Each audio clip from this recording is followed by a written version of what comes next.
për shërbime publike, nga ilaçet, tek shkumsat, ilaçet për spitale, s'kishte më ilaçe në spitale. 40 milion euro ishte vetëm borxhi ndaj kompanive furnitore që nuk çonin më ilaçe. Shkumsat e shkolla, nuk kishte shkumsa në shkolla, sepse nuk çonin më furnitorë. Dhe borxhi publik kërcënues ishte thuajse 80%.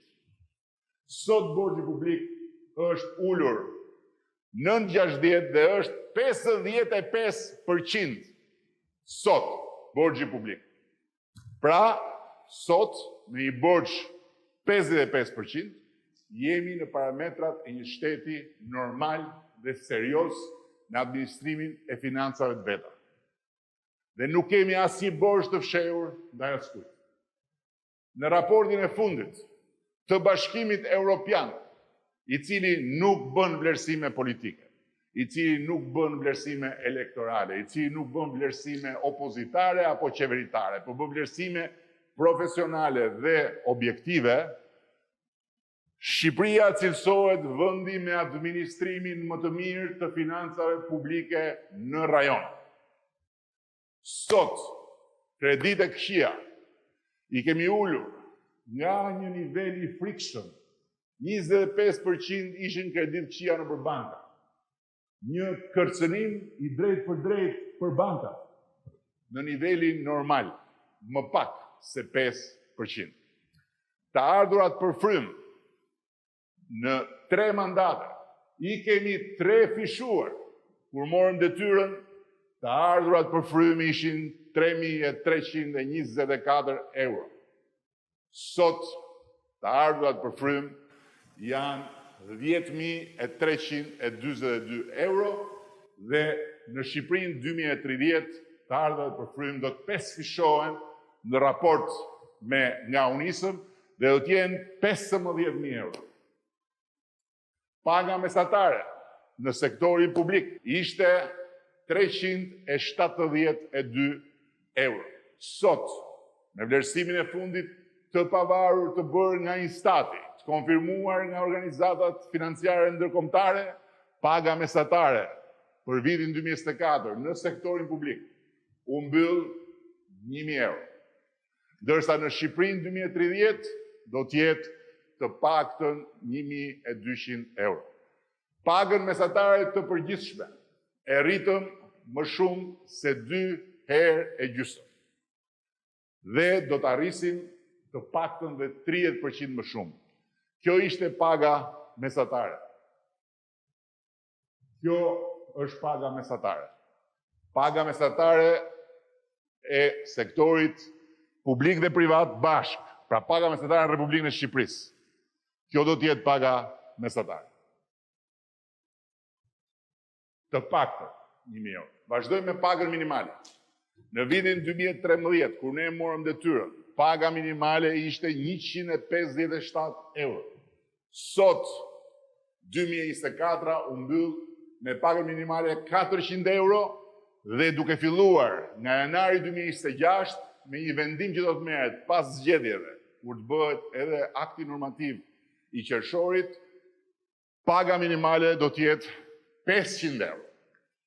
Për të mbështetur punojësit që do të përfitojnë nga kjo rritje e shpejt e pagës minimale, sipërmarrësit do t'jenë detyruar të rrisin pagën minimale, por ne do t'u japim një lehtësi që gjatë 18 muajve pas pagës së parë, shteti atyre nuk do t'u kërkoj asnjë detyrim tatimor mbi shtesën prej 100 eurosh.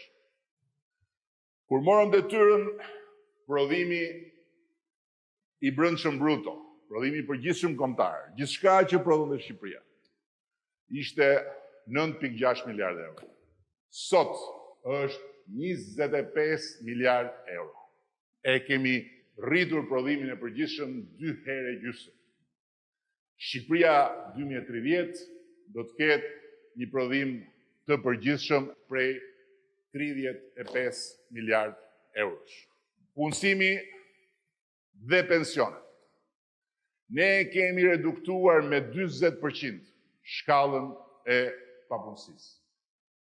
Dhe nga 17.5% që ishte në vitin 2014, në më poshtë se 9%.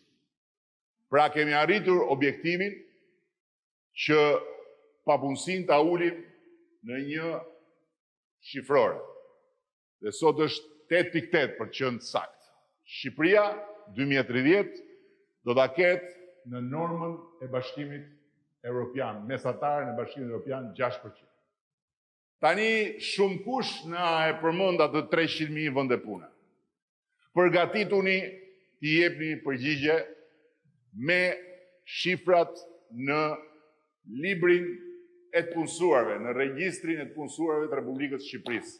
Kur ne morëm detyrën, Shqipëria kishte 1.023.000 të punësuar. Sot, numri të punësuarve në regjistrin e vitit 2024 është 1.327.000. Pra, nga 1.23 në 1.327. Janë apo nuk janë? Më shumë se 300.000 vende të reja pune? Kështu thot regjistri. Kështu thon pagat që jepen, kështu thon të ardhurat që merren nga ato paga. Pensioni mesatar, ku ne morëm detyrën, ishte vetëm 86 euro. Ndërkohë që në 2024 u bën 175 euro.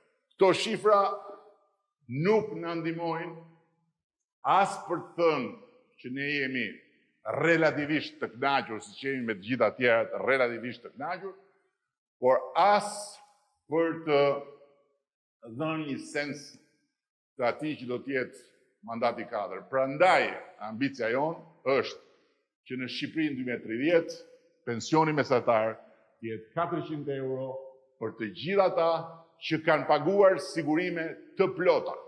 Ndërkohë që pensioni minimal për të gjithë të tjerët, ne do të synojmë që të shkojë në 200 euro. Pra, pavarësisht të gjitha të tjera.